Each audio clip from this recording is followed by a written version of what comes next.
Paano kung ang yaman ay hindi dumarating ng dahan-dahan, kundi biglaan, walang babala? Sa sinaunang paniniwala ng Feng Shui, may mga bihirang sandali kung kailan biglang nagbabago ang direksyon ng pera sa loob lamang ng isang gabi. Hindi dahil sa swerte kundi dahil sa wakas ay nagtagpo ang kapalaran. Sa 2026, ang pagbabagong ito ay hindi na maaaring ipagwalang bahala.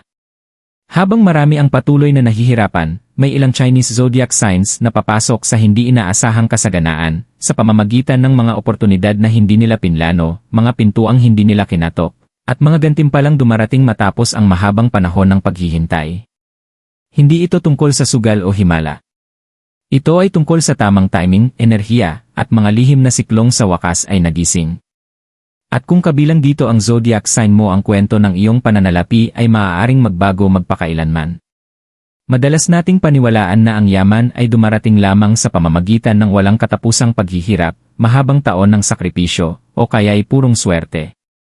Ngunit ayon sa sinaunang karunungan ng Feng Shui, may ibang kwento itong sinasabi.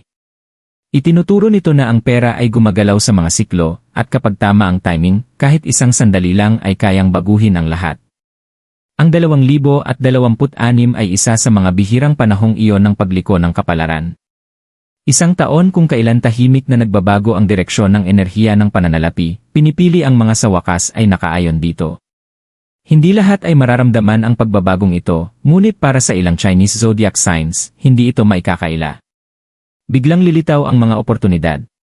Ang mga gantimpalang matagal nang naantala ay sa wakas darating. At ang katatagan ay papalit sa mga taon ng kawalan ng kasiguruhan. Hindi ito pangako ng agarang kayamanan, kundi isang pagbubunyag kung paano nagtatagpo ang kapalaran, paghahanda, at tamang oras. Sa bidyong ito, aalamin natin ang mas malalim na kahulugan ng makapangyarihang taong ito, at ibubunyag kung aling mga zodiac sign ang nakaposisyon para sa biglaang pag-angat sa yaman. Ang enerhiya ng 2026, bakit binabago ng taong ito ang daloy ng pera? Ayon sa sinaunang Feng Shui at mga paniniwalang metapisikal ng Chino, hindi lahat ng taon ay pare-pareho ang pagtrato sa pera. May mga taong humihingi ng matinding pasensya, may mga panahong nangangailangan ng sakripisyo, ngunit may ilang bihirang taon na kilala sa biglaang galaw ng pananalapi. Ito ang mga panahong mabilis nagpapalit ng kamay ang yaman, biglaang bumubukas ang mga pinto, at sa wakas ay natutunaw ang mga matagal ng hadlang sa pera. Ang 2026 ay may dalang ganitong uri ng enerhiya. Ang taong ito ay pinamumunuan ng makapangyarihang kombinasyon ng galaw, ambisyon, at pagbabago. Sa pilosopiya ng Feng Shui, ang ganitong enerhiya ay hindi nagbibigay gantimpala sa pag-aalinlangan. Sa halip, pinapaboran nito ang mga taong handa na sa isip, damdamin, at espiritu na tumanggap ng higit pa. Sa panahong ito, ang pera ay hindi dumarating ng paisa-isa. Mabilis itong gumagalaw at kadalasang dumarating sa mga hindi inaasahang paraan, isang biglaang promosyon, isang oportunidad sa negosyo, isang desisyong may panganib na nagbunga, o tulong mula sa hindi inaakalang tao.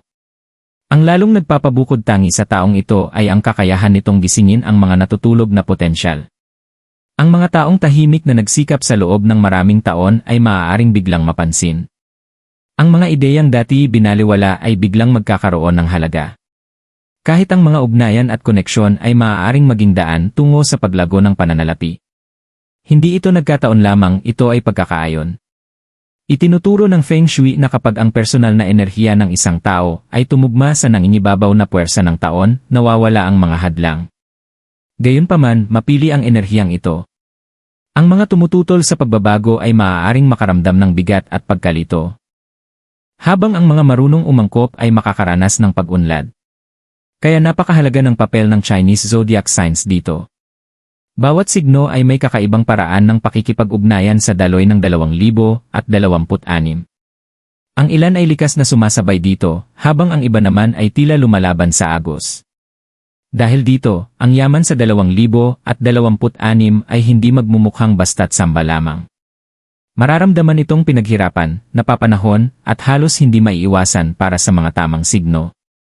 At para sa mga nakaayon sa enerhiyang ito, hindi lang basta gaganda ang buhay sa aspetong pinansyal, bibilis at usad ito ng todo. Paano talagang dumarating ang biglaang yaman? Kapag naririnig ng mga tao ang pariralang, bigla ang yaman, madalas ang naiisip ay mga tiket sa loto, bigla ang kasikatan, o mga himalang halos imposibleng mangyari. Ngunit ayon sa Feng Shui at sinaunang karunungang Tsino, mas mailalim at mas makapangyarihan ang tunay na kahulugan nito. Ang biglaang yaman ay bihirang basta random. Kadalasan, ito ay bunga ng matagal na paghahandang hindi nakikita na sa wakas ay nagtagpo sa tamang sandali. Maraming taong nakakaranas ng malaking pag-angat sa pananalapi sa mga makapangyarihang taon ang hindi agad nakakaramdam ng swerte. Sa halip, ang nararamdaman nila ay pagkagulat. Dumarating ang yaman sa pamamagitan ng mga oportunidad na sa unang tingin ay karaniwan lamang, isang pag-uusap, alok sa trabaho, ideya sa negosyo, o isang desisyong dati parang napakapanganib pero biglang nagiging kinakailangan. Ang nagbabago ay hindi ang pagsisikap, kundi ang timing. Ang mga hadlang na dati pumipigil sa pag-usad ay basta na lamang nawawala. Ito ang dahilan kung bakit may mga taong taon-taong nagsusumikap ngunit kakaunti ang bunga, tapos biglang may matinding pagbabago sa loob ng maikling panahon. Itinuturo ng Feng Shui na ang pera ay tumutugon sa pagkakaayon. Kapag ang pagsisikap, pag-isip at panlabas na enerhiya ay nagtagpo, bumibilis ang resulta. Ang dating inaabot ng maraming taon ay maaaring mangyari sa loob lamang ng ilang buwan o kahit ilang linggo. Isa pang mahalagang katotohanan, ang biglaang yaman ay kadalasang may kasamang kakaibang pakiramdam sa simula. Hinahamon nito ang mga lumang paniniwala tungkol sa pera at sariling halaga. Ang mga taong biglang umaangat sa pananalapi sa ganitong makapangyarihang siklo ay minsang nagtatanong kung karapat-dapat ba sila. Ngunit ang mga sandaling ito ay hindi aksidente. Ito ay mga pagwawasto. Binabalansin nito ang mga taon ng kulang na bayad, na antalang pagkilala, at tahimik na sakripisyo. Sa 2026, ang ganitong uri ng yaman ay dumarating sa pamamagitan ng pagkilos, hindi paghihintay. Sa pagsasabi ng hindi imbes na mag-alinlangan. Sa pagtitiwala sa mga kutob na dati binabaliwala. Lalo itong totoo para sa ilang Chinese zodiac signs na ang likas na katangian ay kaayon ng enerhiya ng taong ito. Para sa kanila, hindi lang basta nadaragdagan ang pera, sa wakas, gumagalaw na ito sa tamang direksyon. At kapag nagsimula na ang galaw na yon, napakahirap na itong pigilan. Chinese Zodiac #1, ang tahimik na umaakyat. Ang zodiac sign na ito ay bihirang maingay pagdating sa mga ambisyon nito. Habang ang iba ay humahabol sa pagkilala o mabilisang gantimpala, mas pinipili ng sign na ito ang tahimik na paggalaw, patuloy na nagtatayo, natututo, at nagtitiis sa likod ng entablado. Sa loob ng maraming taon, tila hindi napapansin ang kanilang pagsisikap. Nakikita nilang mas mabilis umangat ang iba, mas malaki ang kinikita, at mas napupuri, habang sila'y nananatiling matyaga, minsan ay nagtatanong sa sarili kung may patutunguhan ba ang lahat ng kanilang pinaghirapan. Ayon sa paniniwala ng Feng Shui, ang panahong iyon ng katahimikan ay hindi kailanman nasayang. Ito ay paghahanda. Sa 2026, tuluyang lilipat ang enerhiya pabor sa zodiac sign na ito. Ang magbabago ay hindi ang kanilang pagkatao, kundi ang kanilang pagiging nakikita. Ang mga gawaing matagal nilang ginagawa ng palihim ay biglang magkakaroon ng halaga. May nakatataas na makakapansin sa kanilang pagiging consistent. Ang matagal ng plano ay sa wakas magbubunga. Ang responsibilidad na dati ibinibigay ng walang kapalit ay ngayon may kasamang otoridad at mas malaking kita. Ang nagpapalakas sa pag-angat na ito ay ang katatagan nito. Hindi magulo o pabigla-bigla ang yaman na darating para sa sign na ito. Sa halip, ang pera ay lalago ng dahan-dahan ngunit ramdam. Mga promosyon, posisyong may pamumuno, paglago ng negosyo, o mabibigat na responsibilidad na may katumbas na gantimpala, unti-unting magsasalansan ang mga ito. Maaaring biglaan itong tingnan ng iba, ngunit para sa zodiac sign na ito, matagal na itong dapat nang mangyari. Sa emosyonal na aspeto, ang sandaling ito ay nagdadala ng tahimik na kumpiyansa. Wala nang kailangang patunayan. Wala nang kailangang habulin. Sa wakas, nauunawaan nila na ang mabagal nilang landas ay siya palang tamang landas mula pa sa simula. Itinuturo ng Feng Shui na kapag ang pasensya ay nagtagpo sa perpektong timing, dumarating ang yaman ng walang ingay, ngunit may pangmatagalang epekto. Para sa tahimik na umaakyat, ang 2026 ay hindi tungkol sa pagpapakitang gilas.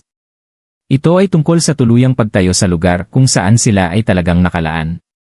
Chinese Zodiac #2, ang hindi inaasahang pagputok ng pagkakataon.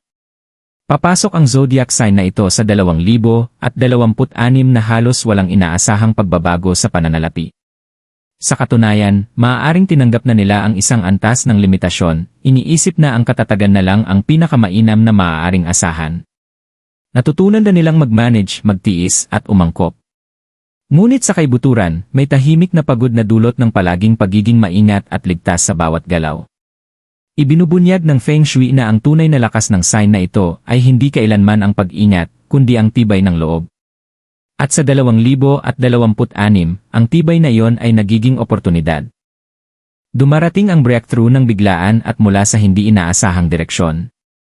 Isang mensahe, isang alok, o isang pagkakataong dala ng biglaang pagkikita ang kayang magbago ng kanilang landas sa pananalapi halos sa magdamag.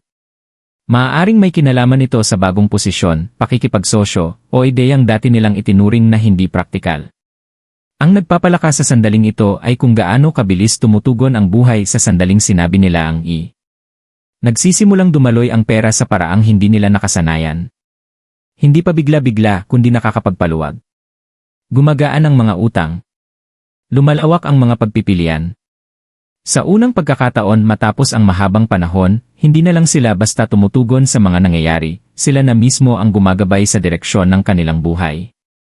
Sa emosyonal na aspeto, nahihirapan muna ang sign na ito na pagkatiwalaan ang pagbabagong nagaganap.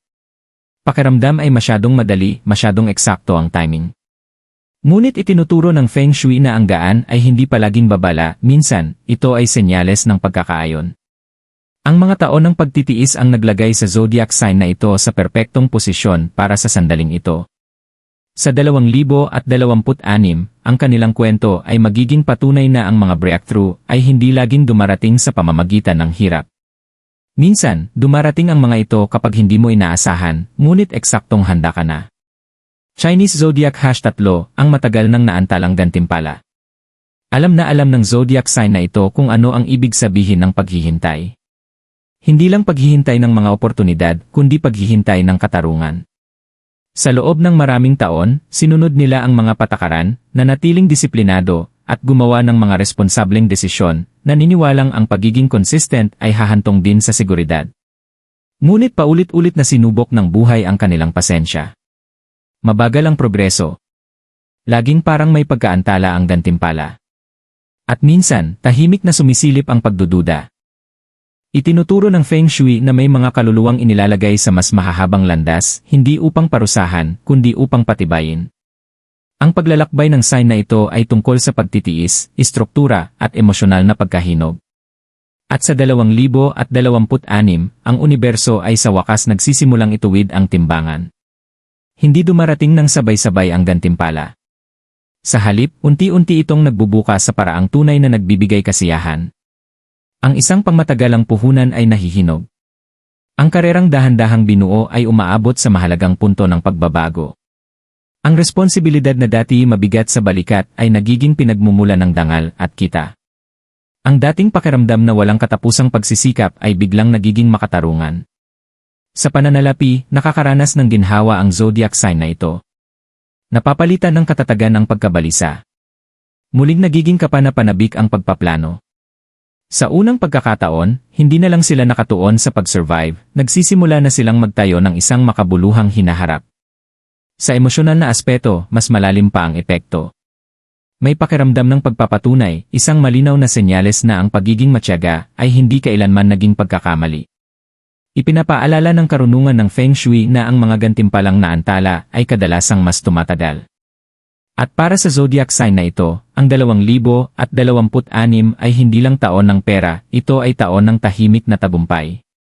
Pinatutunayan ng kanilang kwento na may mga tagumpay na mabagal dumating.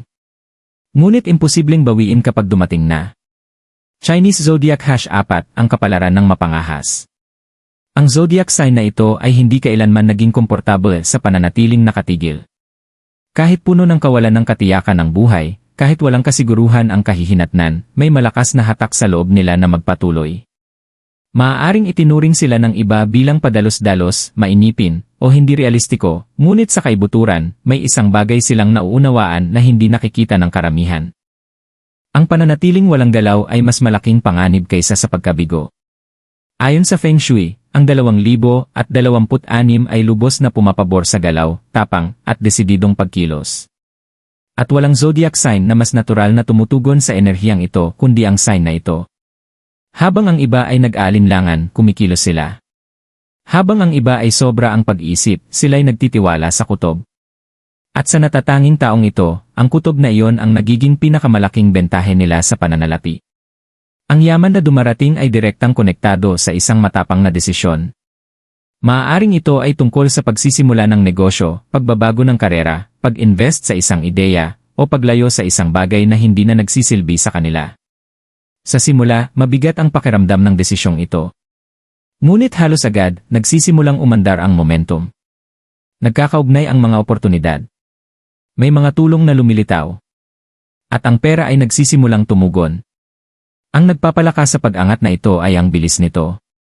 Ang paglago sa pananalapi ay nangyayari ng mas mabilis kaysa sa inaasahan, nakakagulat kahit para sa zodiac sign na ito.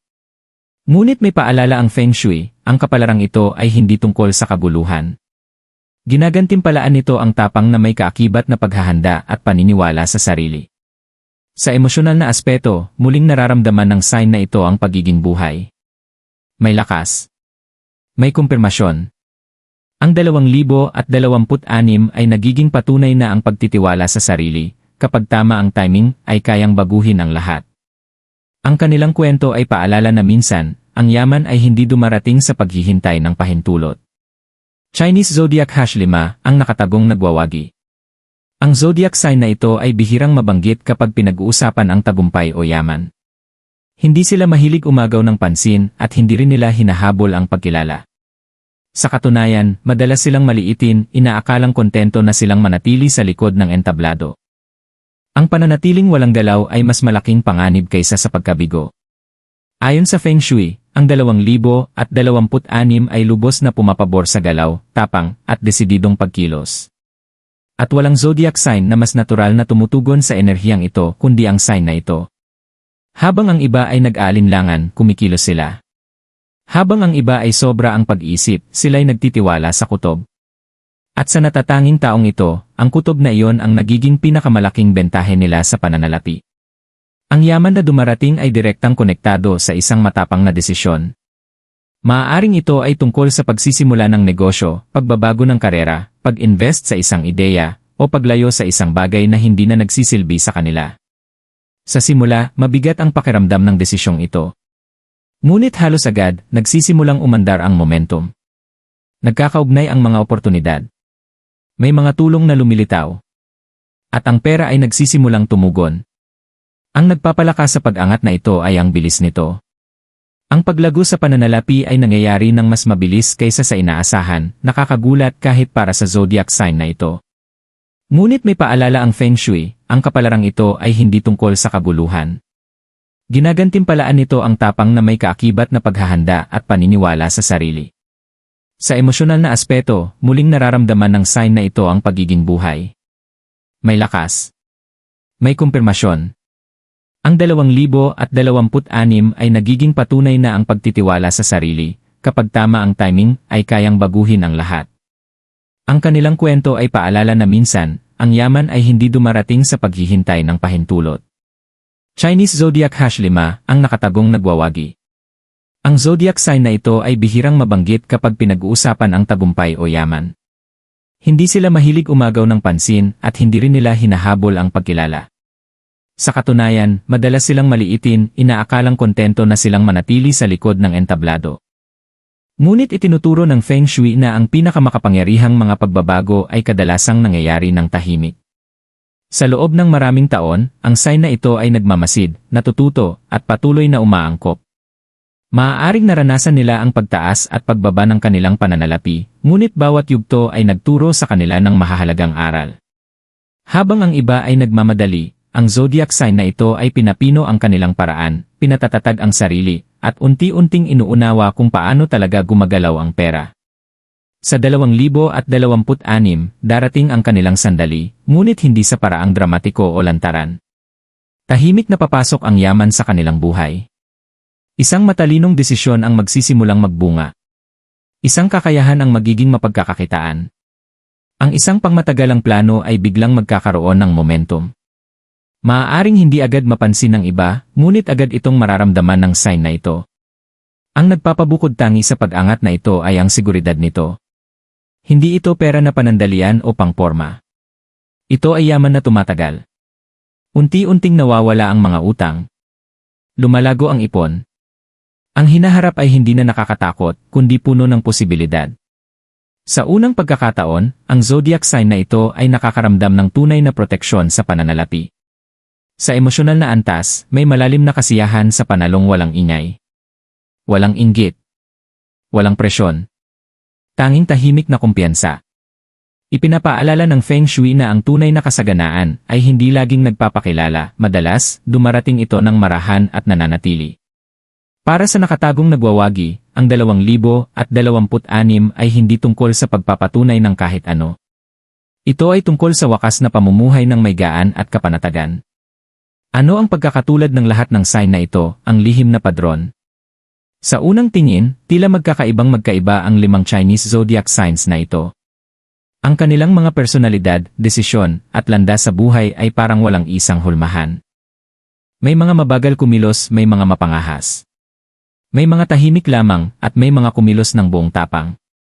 Ngunit ibinubunyag ng Feng Shui ang isang makapangyarihang katotohanan, ang yaman nila ay hindi galing sa swerte, ito ay bunga ng pagkakaayon. Bawat isa sa mga sign na ito ay gumugol ng maraming taon sa hindi namamalayang paghahanda para sa sandaling ito. Nahubog nila ang pasensya, tibay ng loob, tapang, disiplina, o kamalayan, mga katangiang eksaktong tumutugma sa hinihingi ng enerhiya ng 2026. Kapag nagsimulang gumalaw ang agos ng pananalapi ng taon, hindi nila ito nilalabanan. Sumasabay sila rito. Isa pa nilang pagkakatulad ay ang tamang timing. Wala sa kanila ang pinilit ang tagumpay ng masyadong maaga. Kahit ang mga mapangahas ay naghintay ng tamang senyales mula sa loob. Itinuturo ng Feng Shui na ang pera ay pinakamahusay tumutugon kapag nagtagpo ang pagkilos at tamang oras. Ang pagkilos ng masyadong maaga ay nagdudulot ng pagkalugi. Ang pagkilos ng huli naman ay nagdudulot ng pagsisisi. Ang mga sign na ito ay kumikilos sa eksaktong sandaling nagtatagpo ang pagsisikap at oportunidad. Higit sa lahat, marunong silang magtiwala sa pagbabago. Maging sa pamamagitan ng matapang na hakbang o tahimik na pag-aayos, handa silang bumitaw sa mga lumang limitasyon. At ang kahandaang iyon ang nagbubukas ng mga pintong hindi man lang napapansin ng iba. Ito ang dahilan kung bakit ang pag-angat nila ay tila biglaan sa paningin ng iba, ngunit hindi maiiwasan sa mata ng kapalaran. Ang yaman sa 2026 ay hindi tungkol sa paggawa ng mas marami. Ito ay tungkol sa pagiging handa kapag dumating ang tamang sandali. Pangwakas na mensahe at paanyaya kapag nagtatagpo ang timing at paniniwala. Madalas tayong naghahanap ng mga senyales na malapit nang magbago ang buhay, naghihintay ng patunay bago natin tuluyang pahintulutan ang sarili na maniwala. Ngunit pinaalalahanan tayo ng sinaunang karunungan ng Feng Shui ng mas malalim na katotohanan, ang pagbabago ay hindi nagsisimula kapag dumating ang pera. Nagsisimula ito kapag tahimik na nagtagpo ang tamang oras, paniniwala, at kahandaan.